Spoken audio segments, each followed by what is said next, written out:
Hello, and thank you all so much for giving me the time to speak to you today.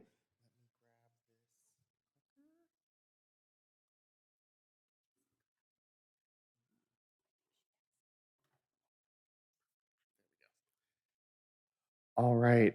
So yeah, I'm going to speak to you a little bit today about our healthcare system, what's broken about it, and what we can do about it. So,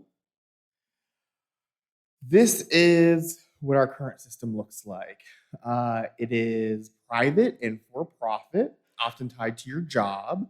Has been reformed incrementally over the years. It is fragmented and extremely complicated. So you might get part of your healthcare from your job. You might get part of it from some kind of public program. You might get part of it from Obamacare, right? There's just all these different pieces that fit together really complexly. It is often extremely wasteful. It's not universal, so that means it doesn't cover everybody. Lots of folks still, even today, don't have health insurance, and it's been in continual crisis for going on a century now, where we just constantly are having problems with our healthcare system. We've tried to reform it, and that has had mixed success.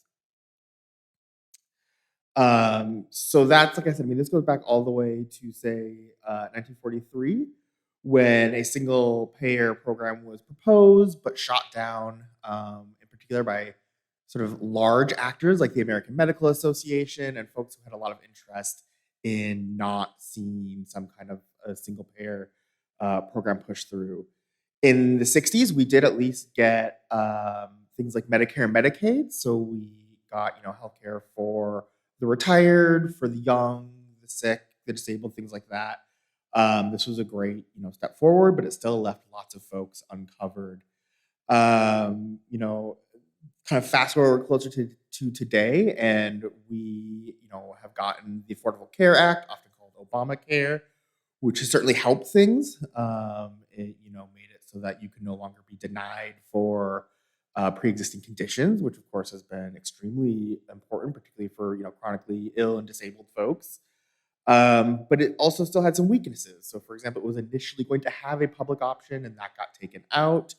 Um, and folks who are having to buy, directly off of the affordable care markets, often face really high prices that they struggle to afford. So, one thing I think that's useful for framing this conversation is to keep in mind that we are the only industrialized nation, developed nation on the face of the planet that doesn't have some kind of single payer or some kind of universal healthcare program, right? Whether that's a program like in the United Kingdom, where the government actually owns the hospitals, or something like a government-run insurance system, which is where hospitals remain privately owned, but your insurance is covered by the state rather than private insurers. So we are the only country on the face of the planet that, or only developed country on the face of the planet that does not have some kind of uh, healthcare guarantee for all of its citizens. So I'm going to try and make this at least a little bit interactive today. And one of the things that I always like to ask crowds, and if you maybe just raise your hand, is sort of what would you want to see in an improved, a better healthcare system? I see a hand in the back there.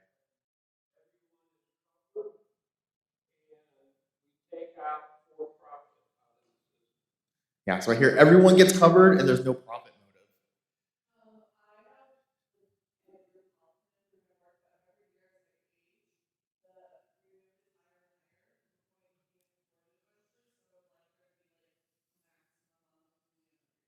motive. Okay, yeah, yeah. So capping those costs so they're not constantly exploding. Yeah, absolutely. Yes. Yes, no trans exclusions. Yeah, I think we can maybe add just non-discriminatory in general, right? Healthcare that's genuinely for everyone, for sure. Yes, yeah, that's a big one. Prescription drugs in particular, we pay. We're going to get to that here in a second, but we pay more in this country for our prescriptions than again pretty much anywhere else in the developed world.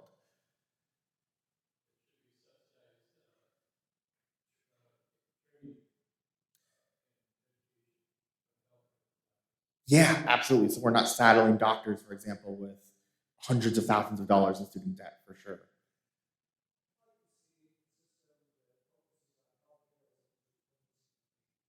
So can you say that again?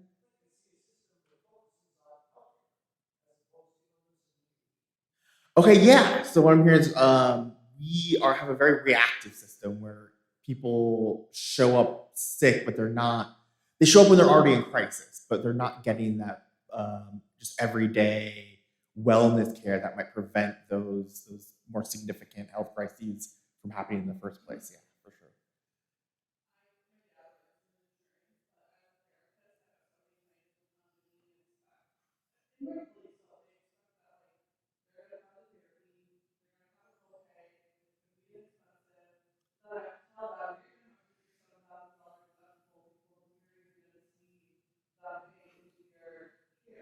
Yep.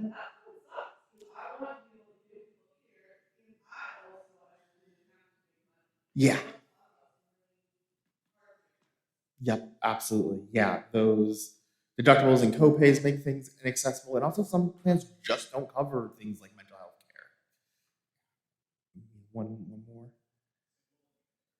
Yes, yeah, absolutely. I mean, right now, I think we can probably all have experiences of how complicated and bureaucratic and just sort of tangled kind of web of again all these different things from your private insurance to public programs and all of these that get kind of um, work together into this very complicated, difficult to understand system. Yeah.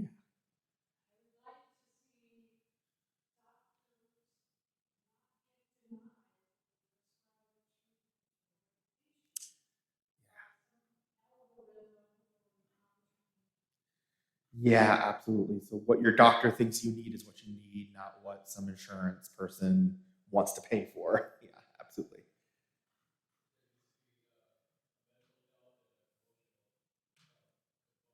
Yep, 100%. Yeah. Okay, so these are some great ideas. We'll get to kind of what of these are and are not covered in our current sort of plans for Medicare for all here in a second.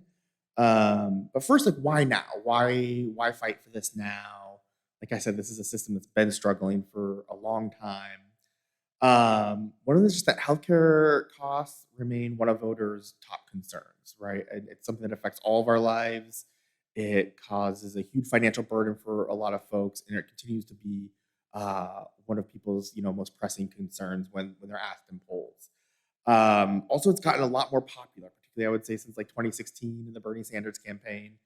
So, in recent data, about two-thirds of Americans believe that the government is responsible for ensuring that all Americans have some kind of health care, right? And Gallup polls show there's a preference for government run, or that preference for government run healthcare systems is getting higher and higher. So, on the sort of blue side of the aisle, Democrat voters tend to already be pretty in favor of this, but it's also getting more popular among Republican voters and more conservative voters as well, just as the crisis of the system gets worse and worse. So, what is Medicare for all, or as we like to call it, improved Medicare for all, because Medicare itself has some issues that need to be worked out. So, it's single payer. It's a government program that's financed by our tax dollars. It is universal coverage that would be for every single resident of the United States of America.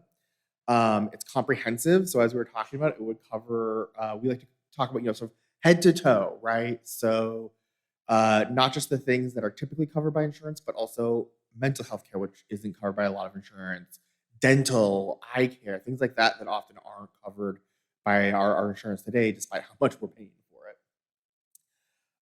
Something that's important that I think is often a concern for a lot of folks is that your care remains privately delivered, right? So there are some countries, like I said, the UK in particular, where universal healthcare was achieved by having the government simply take over hospitals, clinics, just the entire healthcare system, right? People have to worry about that because they like their doctor. Their problem is generally with the insurer, not with the doctor, right? And they want to be able to stick with their doctor, and they don't particularly want the government kind of getting between them and their doctor. And what Medicare for All does is it does not take over the healthcare system like that. Instead, it replaces the private insurance system. So the government becomes the one insurer for everybody, but you still get to choose, what doctors you want to go to, and that still remains private. So yeah, again, why do we say improved? We want to expand coverage for things like vision, dental, mental health care. We would love to, we were talking about, I heard a couple of times, issues with copays, premiums, deductibles. We would love to get rid of those entirely. And there's some difference actually right now in the two different Medicare for All bills in Congress. And that's something we'll get into. But I think one of the things we would really love to see is just no more deductibles, no more copays, premiums, things like that. And three, something I think that's really important because this is a problem with Medicare right now, is we don't want private supplemental insurance, right? So what this does, and you can do this right now with Medicare, where you have these private companies. I'm sure any of you who've had Medicare are aware of this. Private companies selling these, I believe it's Part B plans that are kind of add-ons to your Medicare. The problem with this, I mean, one, we want to fight for a program that already covers everything you would need to cover. So we don't want to be in a situation where anybody needs to buy extra coverage to get basic things met. And two, we don't want private companies duplicating coverage, because part of what makes a single payer universal system work is that we're all in the same boat together, right? So when you have private insurers offering kind of duplicate coverage on top of a single payer system, you get this situation where the wealthy they can go buy their own insurance, and they're no longer then invested in making sure that the public system is working well, right? Because they have their own private system, so it doesn't matter to them if the public system falls apart. So we want to make sure that we're all in the same boat together, so that we all have the same incentive to make sure that that system is working properly.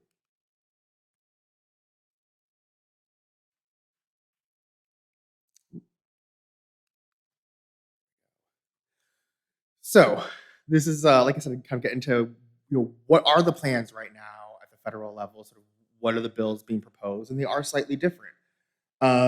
So we have a House and a Senate bill that are being proposed right now.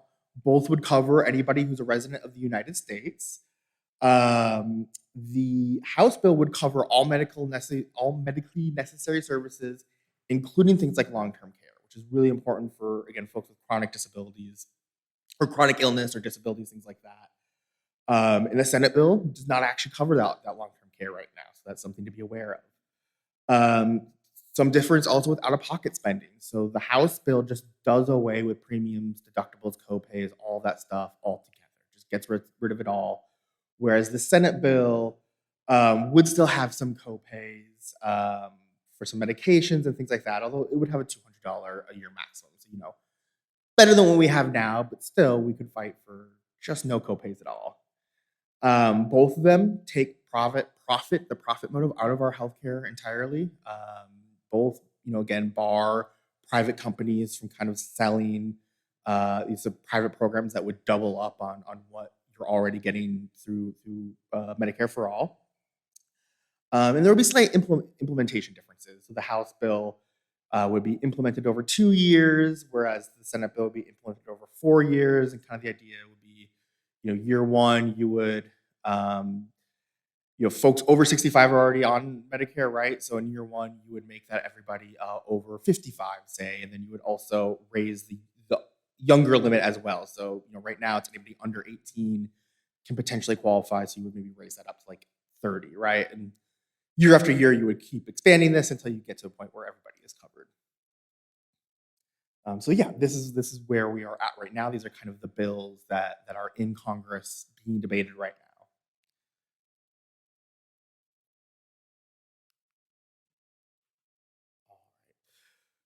So again, kind of comparing our system as it currently exists to other places in the world.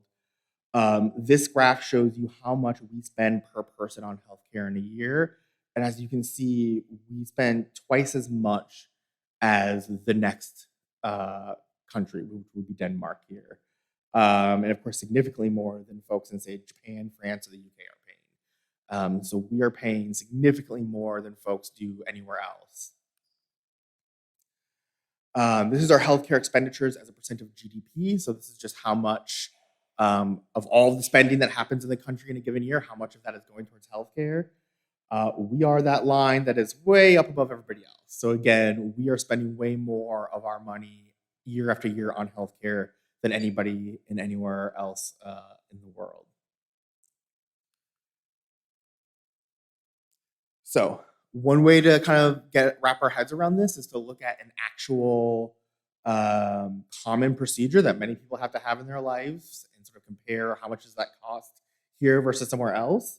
So an appendectomy here in the United States can cost you up to $14,000. Again, that's twice as much as the most expensive sort of next country in line, which would be Switzerland, which is about half of that.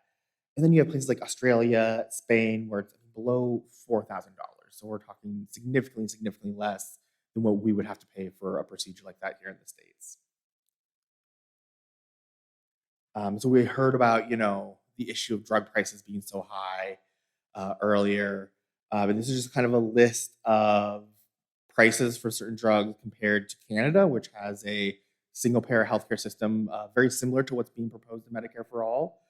And I think a lot of us probably are aware of this, problem where folks, the price is so different that folks will go to Canada just to get drugs because they can't afford to get them here. And I think, these are all awful, but I think in particular, like EpiPens being nearly 3 times as much here than they are in the United States. And that's something that is necessary. If you need an EpiPen, you need it. You can't, that's not something you can forgo. Abilify, something for depression, a disorder that can really destroy people's lives. $76 in Canada, $1,228 here in the US. So that is just an astronomical difference that really hits us all in the pocketbooks and just makes it difficult for us to get the care we need. So why are these costs so high? So with a for-profit system, you have a lot of money going to executives. You have shareholders, you have executives who expect significant, $1 million+ salaries. You have, again, shareholders who expect to profit from this insurance system. And so that is where a lot of this extra cost goes. We also just don't have mechanisms to control costs, right? So in a single payer system, because we are all negotiating together, because we're all in the same boat, we have a lot more power to negotiate lower costs with providers, right? Because you can either go with us or nobody else, right? You don't have a bunch of different individual private companies that you can pit against each other and bargain with and try and get those prices raised up. So again, yeah, there's just little negotiating power. And there's also a lot of administrative waste and inefficiency. Let me see if it's the next slide. Yeah. So this is one that's always been interesting to me because I think the perception is that, well, government is great at a lot of things, but it's going to be wasteful. It's going to be inefficient. But if we look at Medicare, like right now as it is actually significantly cheaper as far as like overhead, administrative, bureaucratic costs than individual private employer-based plans are by quite a bit, right? About 1.8% of overhead costs for Medicare, whereas we're talking, 12 to 20% for other private forms of insurance.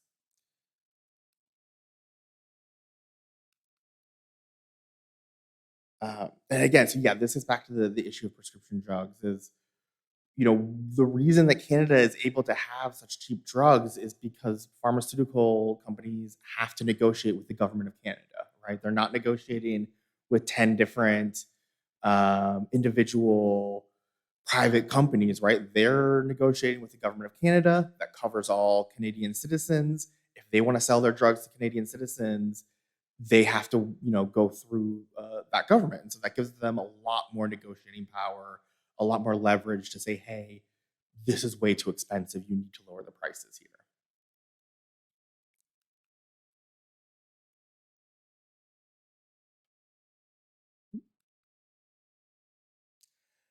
So this is always one of the more depressing parts about this is, you would think, given that we are paying more than anybody else in the world for our healthcare, that at the very least we'd at least be getting uh, a benefit out of that. That we'd at least be getting better care than most other places in the world, and that unfortunately is not the case. So this is from a global ranking that ranks about 36 countries uh, in on its say infant mortality. So that's how many children are dying in childbirth. We rank 32nd. So that is down towards the very bottom of that list. Same with preventable mortality. Our life expectancy in this country is down toward the bottoms of that list. So on basically all of the things that we would care about most, children not dying in childbirth, people not dying early of preventable diseases, people being able to live as long as possible. On all of these things, we are doing significantly worse than, again, literally every other country, just about every other country, um, at least every other industrialized country. Yeah, this is the one that I think really shocks me the most. Our maternal mortality rates. So we're looking at if you look at this graph, it's how many per 100,000 live births end in a death, or the death of the child, right? And we are way above everybody else. And this is just in general, when you start looking at marginalized women, particularly women of color, Black women, this rate gets even worse. We're one of the wealthiest, if not the wealthiest country on the face of the planet. You would think that we could at least take care of the most vulnerable among us and ensure that literal children aren't dying in childbirth. But we are not doing a very good job on that, despite spending quite a bit on our healthcare.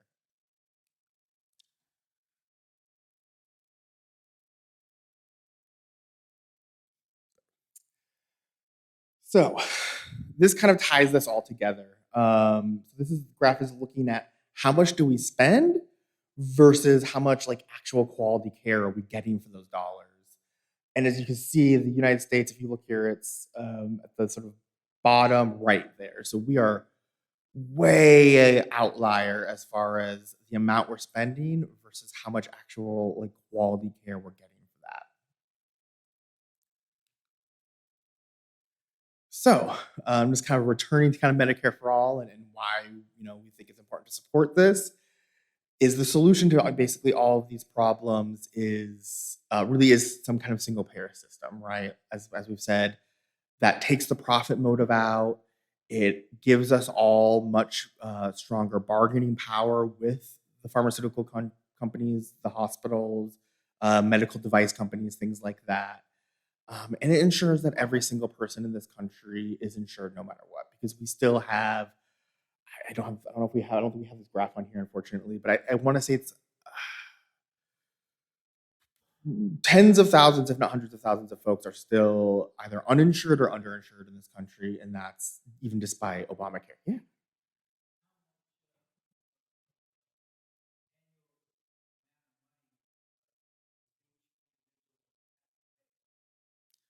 under like a single payer system. So it's paid for by taxpayer dollars. So there will likely be some tax increases, although that would then be offset by no longer having to pay copays, deductibles, premiums, all that kind of thing.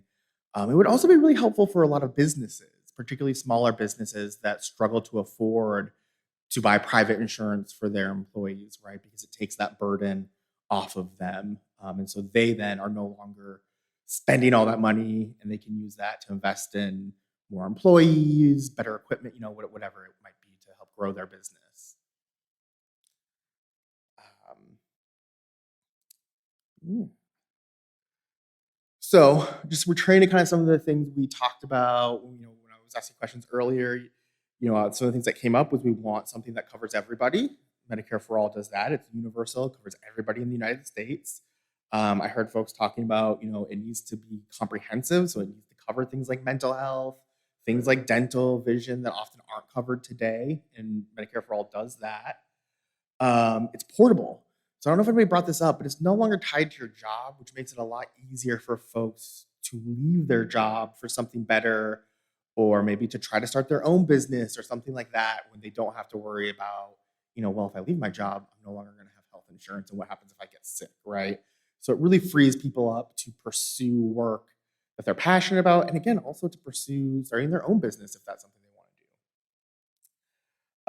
to do. It maintains the freedom to choose your own health provider, which is something that folks are often concerned about. And even under the current system, that's pretty dicey because, as folks have probably experienced, if you go from one job to the next and now you have a different insurance plan, your old doctor might not be in your new insurance plan's network, right? So with something like Medicare for All, there's no more worry about that. If you like the doctor you have, you can keep using them. If you meet another doctor that you think you'd like better, you can jump over to them. There's no worry about, is this in network, out of network, any of that stuff. It's all in network. Um, no more medical bankruptcies. This has become, I believe, the number one cause of bankruptcy in the United States is medical debt. So ending that would, and I think in and of itself, would be worthwhile.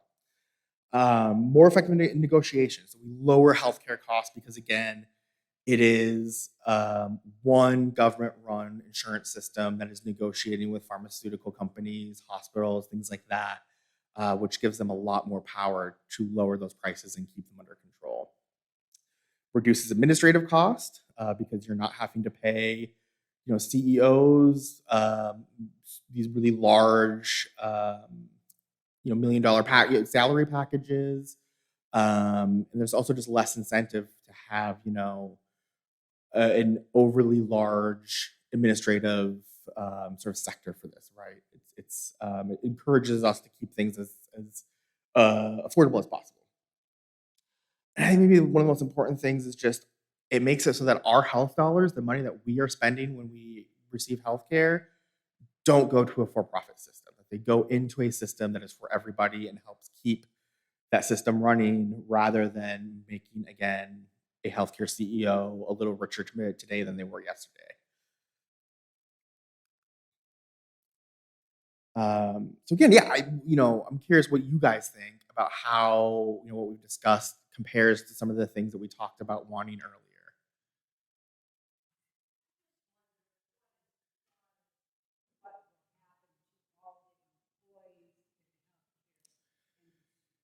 Yeah, that's a real concern.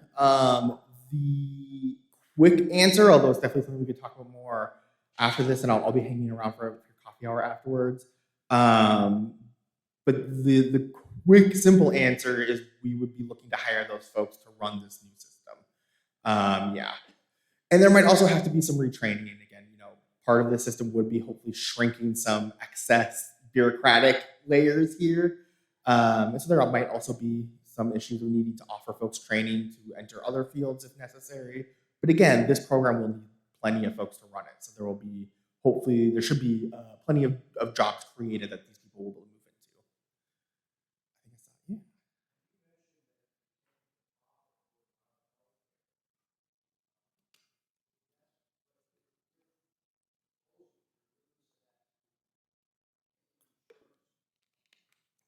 Correct.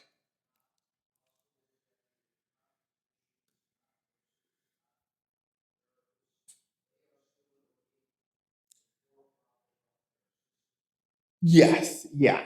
So they would still be private, Now they're, I would say the system in a totality, right? So those providers plus the insurers plus, manufacturers of pharmaceuticals and medical devices and things.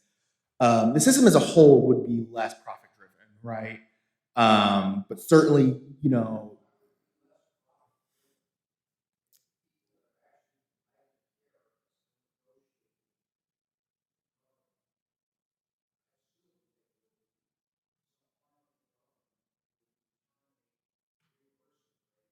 right.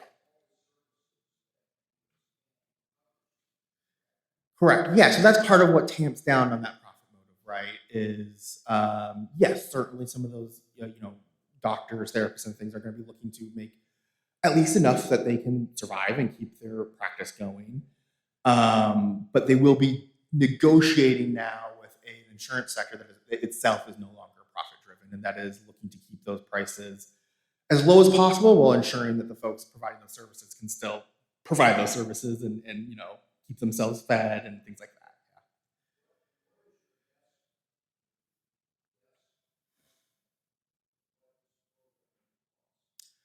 So I don't have specific numbers off the top of my head, but I can say again, we can look at other countries that have similar programs, and every single one of them spends less per person on healthcare than we do. So yes, they pay more in taxes, but that increase in taxes is pretty dwarfed by what they save from not paying into again premiums, copays, things like that.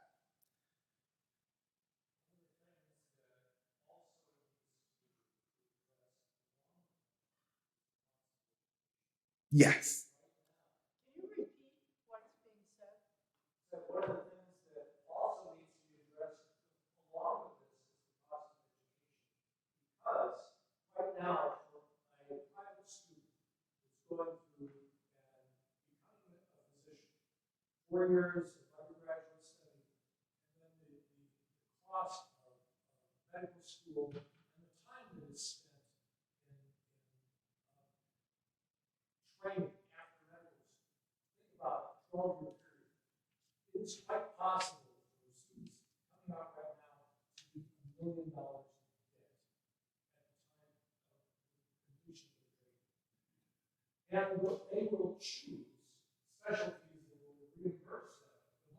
Yep.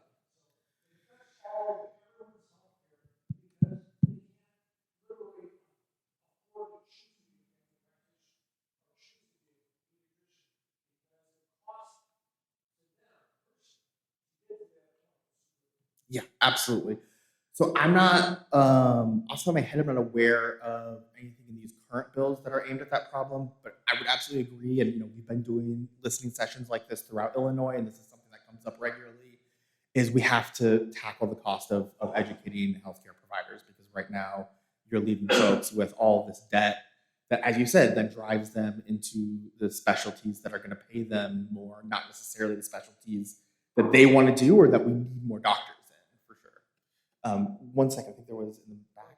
So you said the tax will be higher, but they will save more on the money spent on medical services. Who's they? Us, yeah, us everyday citizens. So, the again, this will be paid through taxes. Yeah, yeah. And I should also say part of this has to be we're also going to have to tax wealthier people more to do this because we don't want this burden to fall on middle class and working class folks.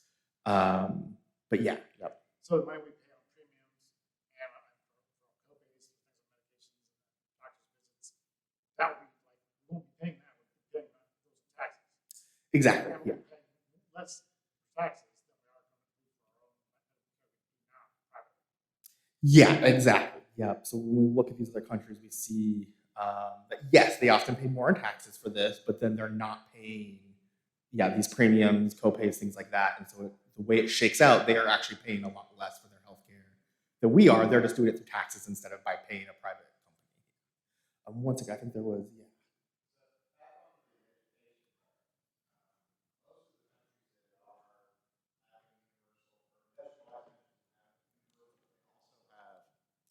universal education. So they have no cost education for college, university, medical school.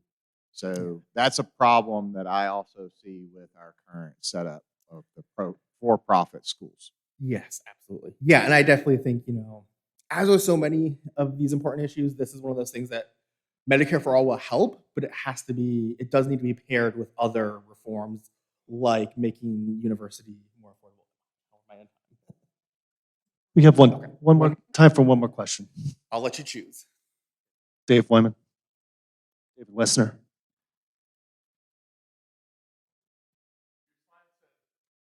All residents are included. Is that to be contrasted with citizens? So my understanding is that as these bills are currently written, they would cover undocumented folks, which is something that we would certainly support and want to protect from being removed from these bills. Because I would say certainly at IPA, we believe that everybody deserves healthcare regardless of whether you're a citizen or not. All right. So our question is, are you in? Are you ready to fight for this?